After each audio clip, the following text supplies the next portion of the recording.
Solapur news मध्ये आपल्या सगळ्यांचं स्वागत। माननीय या देशाचे नेते माननीय पवार साहेब येणार होते।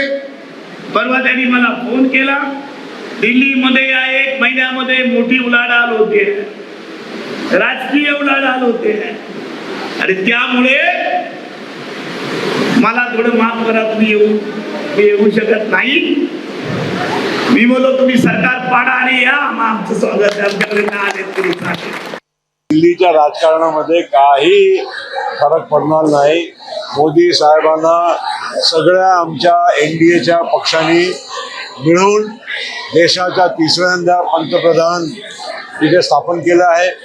इतका चांगल्या योजना दिल्लीच्या सरकारही देत आहे, अजून देणार आहे। आज विरोधकांचा थोडं म्हणजे जे मोराल आहे ते हतबल झालेलं आहे ते दिसून येते। आता ठीक आहे, भाषण करता असताना तुम्ही किती जोरात बोला, पण शेवटी तुमच्या आतून तुम्हाला किती भीती आहे, तुम्ही किती घाबरलेले आहे ते पण आम्हाला माहिती आहे। ऑक्टोबर एंडमध्ये याचा गणपती बुडवण्याचं काम होईल। गणपती झाल्यानंतर हे 100% आहे। तुम्ही याच्यामध्ये बोलत नाहीत। माननीय विरोधी पक्षनेते राहुल गांधींनी सांगितलं की जातीनिहाय जनगणना मी आज पार्लमेंटमध्ये पुढल्या सेशनमध्ये या ठिकाणी मंजूर करीन आणि तुमचं सरकार असतानाच करेन।